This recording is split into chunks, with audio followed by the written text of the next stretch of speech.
اس پورے قافلے کے آخری شاہ سوار طالب العلم محمد انس کو اس شعر کے ساتھ دعوت دوں گا کہ یا صاحب الجمال و یا سید البشر من وجهك المرین لقد نور القمر لا يمكن الثناء كما كان حقه بعد از خدا بزرگ تو ہی قصہ مختصر۔ تشریف لاتے ہیں طالب العلم محمد انس، درجہ اولا، مدرسہ جامعہ تعلیم القرآن، ضلع نیلم سے ان کا تعلق ہے۔ ان کا موضوع ہے بر صغیر میں خطہ کشمیر کی کیا حیثیت ہے۔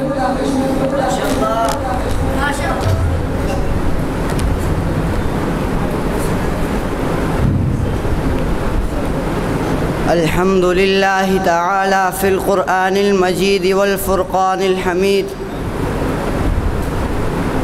یا ایہا الذین آمنوا لا تتخذوا اليہود والنصارى اولیاء۔ صدق اللہ العظیم۔ وقال النبی صلی اللہ علیہ وسلم من قتل دون ماله فهو شہید او کما قال علیہ الصلاة والسلام۔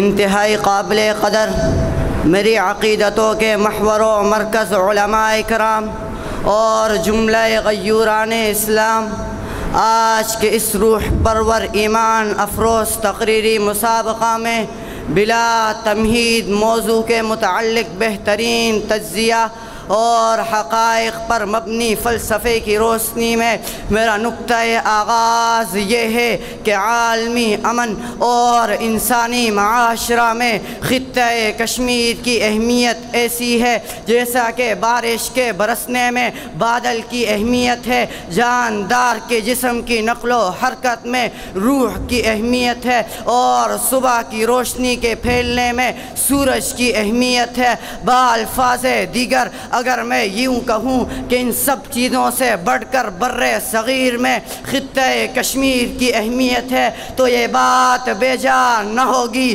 جی ہاں، میں اس خطے کے تذکرے میں گم ہوں جس کی تاریخ 6000 سال پرانی ہے، جہاں 1320 عیسوی سے اسلامی دور حکومت کا آغاز ہوتا ہے اور مخلوق خدا امن و سلامتی کے گن گانے لگتی ہے۔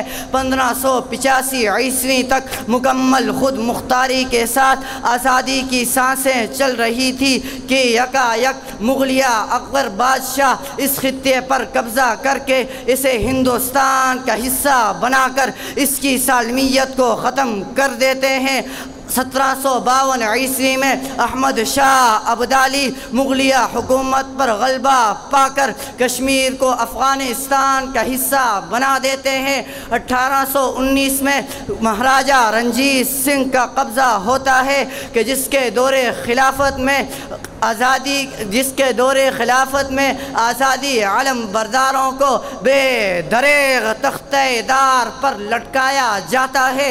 1846 عیسوی میں برطانیہ کی مداخلت ہوتی ہے، جہاں نام نہاد انسانی حقوق کے علم بردار محض 75 لاکھ کے عوض خطہ کشمیر کو رعایا سمیت گلاب سنگھ کو فروخت کر کے سیاہ اور سفید کا مالک بنا دیا۔ کشمیر کی زب و حالی اقبال سے دیکھی نہ گئی، اقبال مچل گیا۔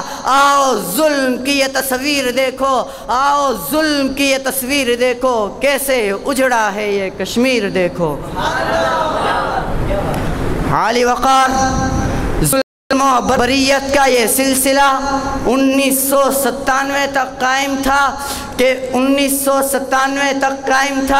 کہ باشندگان کشمیر کے دلوں میں آزادی کی امیدیں جاگنے لگی، مگر یہاں بھی دشمن اپنی چال چل گیا۔ مسلم اکثریت ہونے کے باوجود مہاراجہ ہری سنگھ نے کشمیر کا الحاق ہندوستان کے ساتھ کر کے پھولوں سے نگہت ختم کر دی، اور افسوس کہ خطہ کشمیر اب ہندوؤں کا شکار ہوا چاہتی ہے۔